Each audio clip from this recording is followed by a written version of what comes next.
The goal of this video is to review the notion of Cartesian product relation and equivalence relation, as well as to talk about equivalence classes and their properties. Okay, so we'll begin by reviewing the notion of Cartesian product. So we'll start with two sets A and B.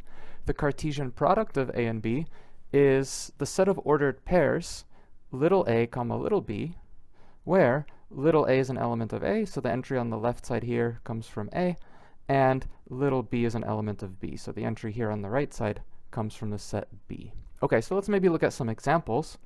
So the first example, we'll start with a simple one. We'll start with A is the set 1, 2, and B is the set 3, 4. And what we get is that A cross B is the 4-element set containing the ordered pairs 1, 3. So again, the thing to notice here is that the left entry comes from A, the right entry comes from B. We can form the element 1, 4. We can also form 2, 3, and we could form 2, 4. So this is our 4-element set.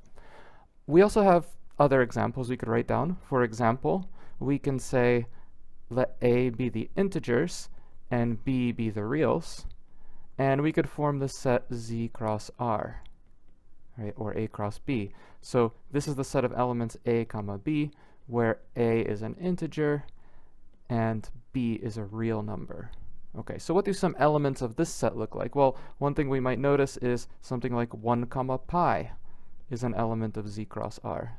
So remember, the entry on the left has to come from Z, the entry on the right has to come from R. 3 comma 1/2 is an element of Z cross R. One thing we'll notice is we cannot switch the order. So pi comma 1 is not an element of Z cross R. Right, because pi is not an integer. So since pi is not in Z. Okay, so this is our notion of Cartesian product. So now we're ready to define our notion of relation. So given two sets A and B, a relation R is just going to be any subset of A cross B. So you might notice that there are all sorts of relations I can form. We're going to focus on certain relations we find useful. So for example, let's talk about equality. Right, this is one notion that might be useful. And let's specifically talk about equality on Z.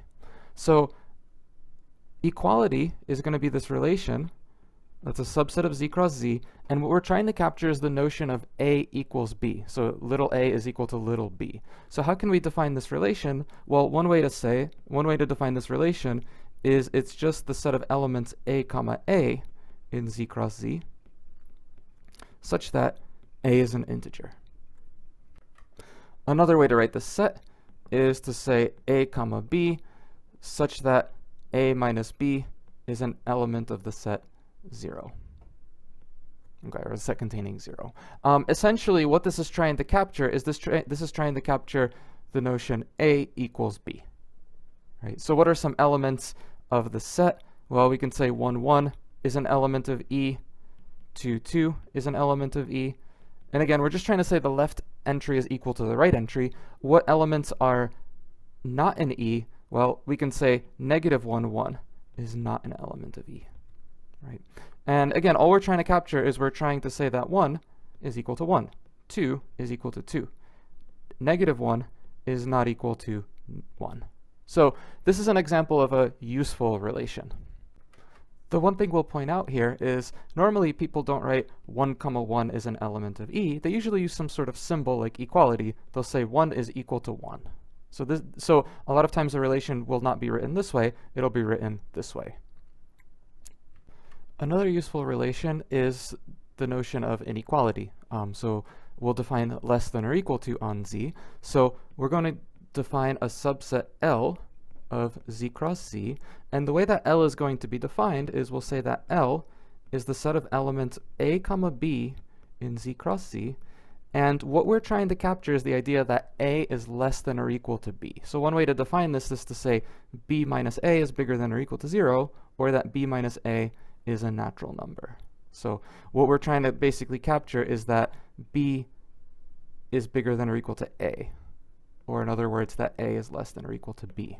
Right? So this is what this set is really capturing. It's capturing all the pairs that satisfy this inequality. So what are some elements of L? Well, 0, 2 is in L, since, well, let's think about it. 2 minus 0 is equal to 2, and that's a natural number. And what we're trying to capture really is the idea that 0 is less than or equal to 2.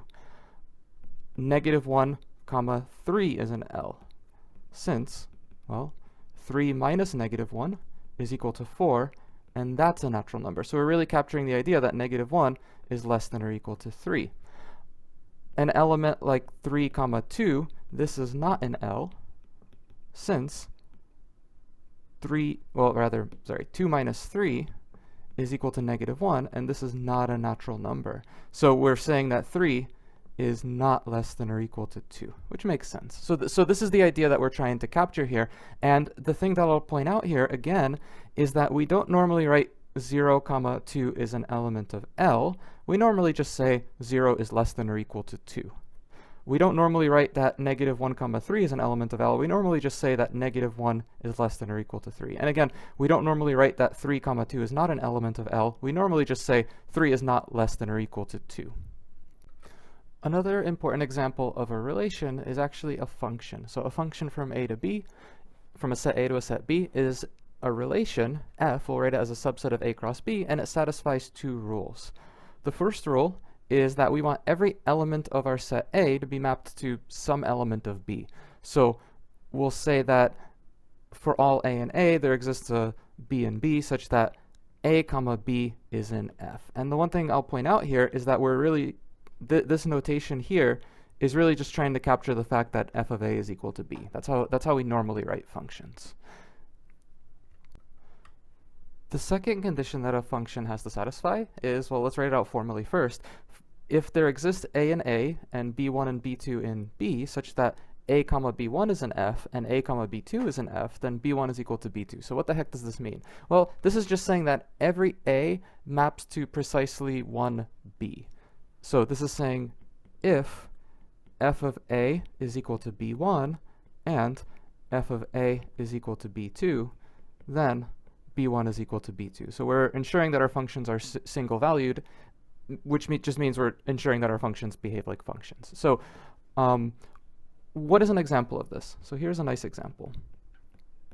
So we can take A to be the set of real numbers, B to be the set of non-negative real numbers, so we'll just write that as r greater than or equal to 0, and I can define the function f of x is equal to x squared, right? So this is a function that takes a real number and gives back a non-negative real number. Okay, what does our notation say? Our notation, if we're using our notation, our relation notation, this is just going to be the set of a comma b in r cross r greater than or equal to 0, such that b is equal to a squared. And maybe we could write this notation as x comma x squared, such that x is in r. There are a number of ways of writing this, but this is what our notation means. And again, all that this notation is capturing, so if I say a comma b is in F, all I'm saying is that f of a is equal to b. Right, so that's all this notation is capturing. When we write functions, normally we'll write things like f of a is equal to b. We're not going to be using this notation here, but I just wanted to make clear that functions are actually important examples of relations as well. So an important note on notation, normally, like I've been saying, people don't write a comma b is in r, unless you have good reason to, if you're working in set theory or something like that. Normally people use some sort of symbol for a relation. So we're going to use a symbol. Sometimes we'll use tilde, sometimes we'll use 2 tildes, sometimes we'll use 3 straight lines, something like that. We'll just put some sort of symbol in between a and b to indicate that a is related to b somehow. So for example, for equality, we write a equals b, not a comma b is in E. Another example, we'll write a is less than or equal to b, not a comma b is in L. So just referring to our earlier example. So the notation we'll be using will look like this. And so the tilde is just a placeholder for some symbol we might normally use for a relation. The one exception is going to be for functions. So for a function, like I mentioned earlier, we'll write f of a is equal to b, not A comma B is an element of F. So again, the stuff on the left-hand side, that's going to be our notation that we use. So we're going to examine equality a bit, and the first thing we're going to ask is, what properties does equality have? So if A is any set, I can define equality on A. And I can ask myself, what properties does this have? So I'll say, let A, B, and C be elements of A. Well, one property we know is that any element of A is equal to itself. So this is called the reflexive property. Any element is equal to itself. Another thing that I might notice is that A equal to B, right? If A is equal to B, this implies that B is equal to A. So this is called the symmetric property. So we'll say that the relation is symmetric, or that equality is symmetric, rather. And 3, if A is equal to B and B is equal to C, this is going to imply that A is equal to C, and we'll call this the transitive property. So these are the 3 main properties that equality satisfies, and these are the properties you normally use when working with equality in any way. So we're going to define a relation, any relation that has these 3 properties, and call it an equivalence relation. So the idea behind an equivalence relation is it's a relation that in some ways mimics what equality does. So let's write down our definition. I'll say let A be a set, and tilde is going to be a relation on A, so it's a subset of A cross A. We call tilde an equivalence relation, so we call tilde an equivalence relation.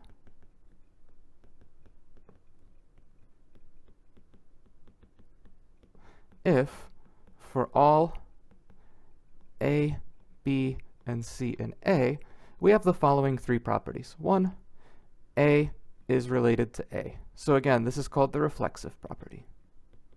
And all it's doing is it's mimicking the reflexive property for equality. Okay.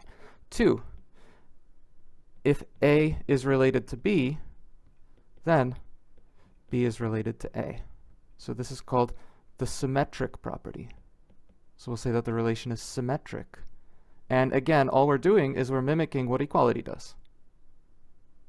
And finally, 3, we'll say that if A is related to B and B is related to C, then A is related to C. And we'll call this the transitive property of our relation. Or we'll say that the relation has the transitive property. And again, all we're doing is we're mimicking what equality does. We're just mimicking how equality behaves. Okay, so let's explore equivalence relations a bit. Let's talk about an equivalence relation that is not equality. So the first relation we're going to define is, we'll say that, we'll define a relation on the integers called tilde, and we'll say that A is related to B, any 2 integers are related, if and only if they have the same absolute value. So we're going to consider 2 integers related if they have the same absolute value. So let's check that this is an equivalence relation. So the first thing we know is that for all A and Z, the absolute value of A is equal to the absolute value of A, so A is related to A. So we have our reflexive property. Okay. Now, I'll say, suppose that A and B, we'll prove the symmetric property. Suppose A and B are integers, and A is related to B. Okay, well, let's translate what this means. We can say then, the absolute value of A is equal to absolute value of B. And we already know that equality is symmetric, so I can say, so the absolute value of B is equal to the absolute value of A. What do we do now? We now say, okay, well, what does this mean? How do I convert this back into my relation? So I look at my definition up here, and I say, oh, this must mean that B is related to A. So now we've shown that this relation is symmetric. Okay? And now we want to show that this relation is also transitive. So I'll say, suppose that A, B, and C are integers, and A is related to B, and B is related to C. Okay, so then I can say that the absolute value of A is equal to the absolute value of B. And again, I'm taking the symbol, A is related to B, and using my definition to translate it. So this gives me that A is equal to B in absolute value. And I'm doing the same thing, I'm going to do the same thing for B is related to C. So I'll say that the absolute value of A is equal to absolute value of B, and the absolute value of B is equal to the absolute value of C. Okay. Now I know that equality has the transitive property, so I can say, thus, the absolute value of A must equal the absolute value of C, right? We have, if we know that these two are equal and these two are equal, it must be that the absolute value of A is equal to the absolute value of C. Okay, so now we have absolute value of A is equal to the absolute value of C, and I can conclude, hence, A is related to C. So we have the transitive property as well. We assumed A was related to B and B was related to C, and we proved that A is related to C. So this is an example of an equivalence relation that isn't equality. So now we'll do an example of something that isn't an equivalence relation. It'll actually satisfy two of the three properties of an equivalence relation. So I'm going to define this relation. I'll let A be the integers again, and I want to capture this notion of less than or equal to. And from earlier, we have that A is less than or equal to B, if and only if B minus A is an integer. So we're just capturing the fact that B minus A is bigger than or equal to 0. Or rather, B minus A is a natural number. Okay, so let's see what properties this has. So let's check the reflexive property first. So we know that this is reflexive. Why? Well, for all A and Z, we know that A minus A is equal to 0, so A minus A is a natural number. Hence, I can conclude that A is less than or equal to A. Okay, so we have the reflexive property. The thing that inequality doesn't satisfy is the symmetric property. So this is not symmetric. This is not going to be symmetric. And why is that? Well, let's provide a counterexample. I know that 1 is less than or equal to 3, since 3 minus 1 is equal to 2, so that's a natural number.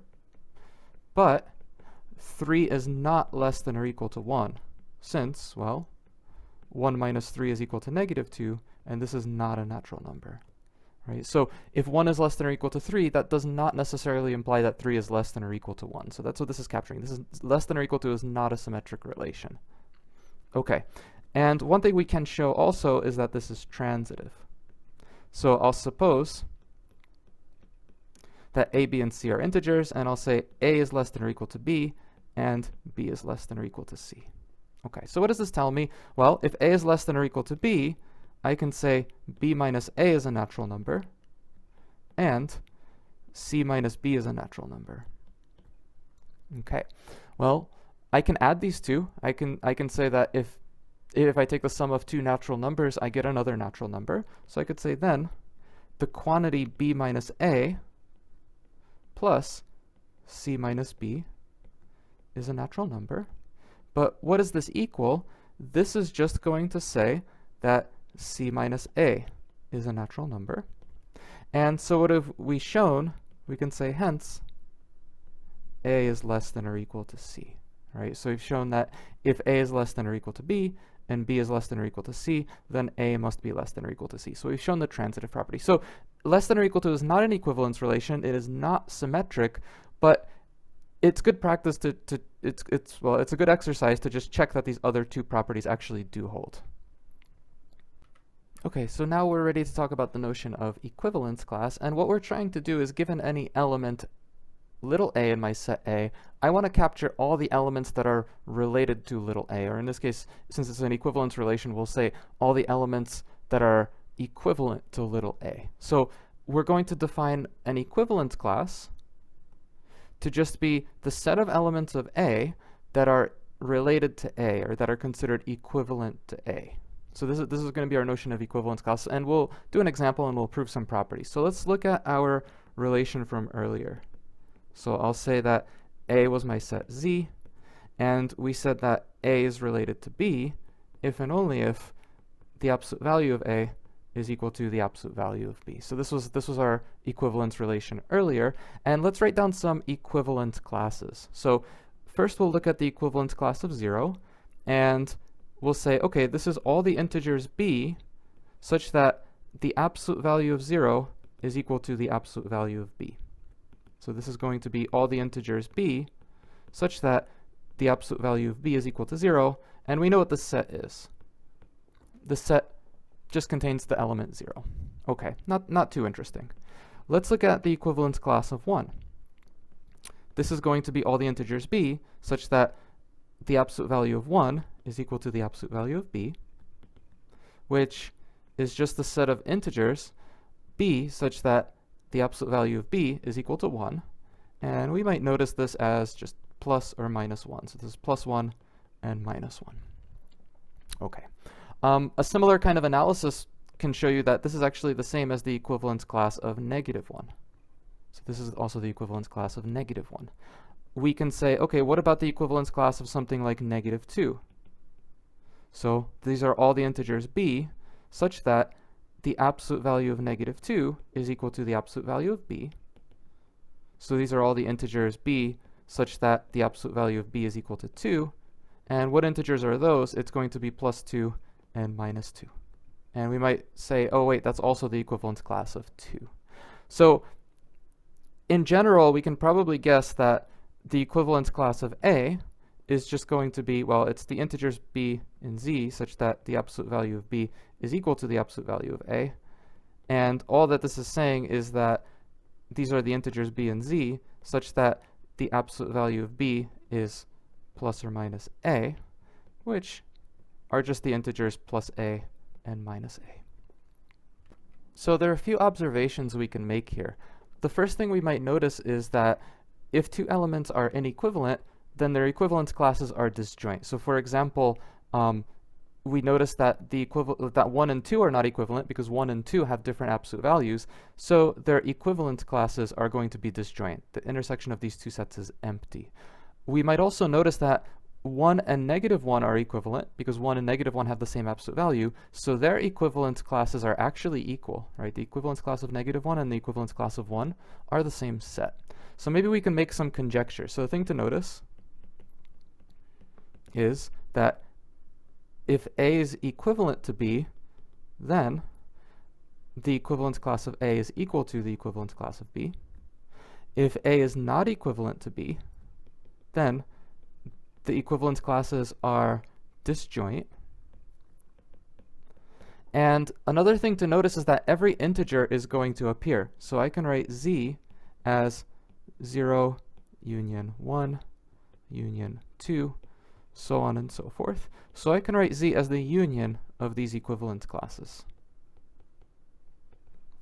Okay, so these are some properties that these equivalence classes satisfy. What's going on here is that an equivalence relation partitions are set, but we won't be working with partitions too explicitly. We'll just want to know some of these properties of equivalence classes, so we'll prove these properties. Okay, so finally we'll collect our observations into a theorem. And the thing we'll notice actually is that the implications we wrote down earlier are actually if and only if statements. So we're going to turn this into an if and only if statement and this into an if and only if statement. So we'll start with an arbitrary equivalence relation on A and prove these three properties. So let's start with 1. Okay, so the first thing that I notice is we notice that each of these equivalence classes is a subset of A. Hence, I can say that the union of the equivalence classes is a subset of big A. Okay, so we're trying to show that two sets are equal. I need to show that, again, A is a subset of this union, and this union is a subset of A. So we've shown this direction. All right, now what I need to do is I'll say let B be an element of my set, capital A. I need to show that B lives in that union. Well, then I know that B is related to B because this relation is reflexive, so B is in its own equivalence class. Thus, I know that B must be an element of the union of all the equivalence classes. And so A is a subset of this union, right? Because I've taken an element of my set A and I've shown that this element lives in this union. Okay, so now I can say since the union of these equivalence classes is a subset of A, and A is a subset of the union, we can conclude that these two sets are actually the same. Okay, so that's our proof of 1. And now we'll get into 2. Okay, so we'll start with the forward direction of 2. I'll say, suppose that A is equivalent to B. Okay, and what I'd like to show, again, is that the equivalence class of A and the equivalence class of B are equal. So in particular, I need to show that the equivalence class of A is a subset of the equivalence class of B, and the equivalence class of B is a subset of the equivalence class of A. So let's do that. So suppose A is equivalent to B, and I'll take an element C in the equivalence class of A. Okay, so let's see what we can do. Well, if C is in the equivalence class of A, by definition, C is equivalent to A. Then what we might notice is, so C is equivalent to A, and by assumption, A is equivalent to B. So by transitivity, we know that this is an equivalence relation. By transitivity, C is equivalent to B. Well, what does that mean? If C is equivalent to B, I can say hence C is in the equivalence class of B, and so the equivalence class of A is a subset of the equivalence class of B, right? We've taken an element of the equivalence class of A and shown that it must be in the equivalence class of B. Okay, so that's one part of this. The other part of this is to show that the subset goes the other way. So I'll say suppose now that C is some element of B, right? So C is some element of the equivalence class of B. I'd like to show that C is an element of the equivalence class of A. So what do I know? I know that C is equivalent to B, and by our earlier assumption, right, by our assumption up here, we know that A is equivalent to B. We'd like to use transitivity again. The thing to notice is that, well, we have that C is equivalent to B and A is equivalent to B, but this guy right here, this A is equivalent to B, that's in the wrong order. So let's swap them. Well, I know that by symmetry, we get C is equivalent to B, we'll leave that alone, and B is equivalent to A. By transitivity, we get that C is equivalent to A, so C is an element of the equivalence class of A, right? Again, we have that C is equivalent to B, B is equivalent to A, so by transitivity, C must be equivalent to A, so C must live in this equivalence class. So hence, I can conclude that the equivalence class of B is a subset of the equivalence class of A. Again, what have we done? We've taken an element of this equivalence class and shown that it's an element of this equivalence class. So that means that the equivalence class of B is a subset of the equivalence class of A. Now, what do we notice? We know that this equivalence class of A is a subset of equivalence class of B. The equivalence class of B is a subset of the equivalence class of A. So we can say, therefore, the two equivalence classes must be equal. Okay, so we've shown the forward direction of 2, and now we'll go and show the backwards direction. So for the backwards direction, we need to assume that the two equivalence classes are equal and show that A is equivalent to B. So I'll say suppose that the equivalence class of A is equal to the equivalence class of B, and I'll say let C be some element of these two equivalence classes, right? We know that the sets are non-empty because any element is equivalent to itself. So this element C does exist. We know that these equivalence classes are not empty. Well, what does this tell me? Well, by definition, this means that C is equivalent to A and C is equivalent to B. And again, what's our goal? Our goal is to show that A is equivalent to B, and let's use our properties. Well, what we'd like to do is we'd like to show A is equivalent to B, but these guys are in the wrong order, right? We'd like to use transitivity. Those are in the wrong order, so I could say by symmetry, I'm going to swap that first relation. I'm going to say A is equivalent to C, and I'm going to leave the second one alone. I'll say C is equivalent to B. And then I'll say by transitivity, well, if A is equivalent to C and C is equivalent to B, we have that A is equivalent to B. And that concludes the proof of 2. That's all there is. Okay, so we're finally ready to prove 3. So I'll say suppose, we're going to prove the forward direction by contradiction. I'll say suppose that A is not equivalent to B, but that the intersection is actually not empty. So we're going for a contradiction. So I'll suppose that this is not empty. Since this intersection is not empty, I'll say let C be an element of that intersection. Well, what does this tell me? Since I'm in the intersection, by definition of intersection, we know that C is an element of the equivalence class of A, and C is an element of the equivalence class of B. So I can say, thus, by definition of equivalence class, C is equivalent to A, and C is equivalent to B. Okay, well, we're going to run into a problem, and it's going to look a little bit like our previous proof. By symmetry, we can rewrite C is equivalent to A, so by symmetry, we have that A is equivalent to C, and C is equivalent to B. And then by transitivity, we'll see exactly where the problem arises. By transitivity, we have that A is equivalent to B, but this is a contradiction. Why is it a contradiction? Well, it's a contradiction because we assume that A and B were not equivalent, and we've shown that A and B are equivalent. So we get our contradiction here, and so we've shown the forward direction. We've shown that the intersection must be empty. Again, if the intersection of the equivalence classes is not empty, we run into a contradiction. Okay, so now we'll prove the backwards direction, and we'll also proceed by contradiction. So I'll say, suppose that the intersection of my equivalence classes is empty, and that A is related to B, or A is equivalent to B. Well, what does this tell me? I know, one thing that I know is that A is related to A, because this relation is reflexive, so A is in the equivalence class of A. I can also say, since A is related to B, we know that A is in the equivalence class of B. Okay, hence, I have that A is an element of the intersection of the equivalence classes, so the intersection must be not empty.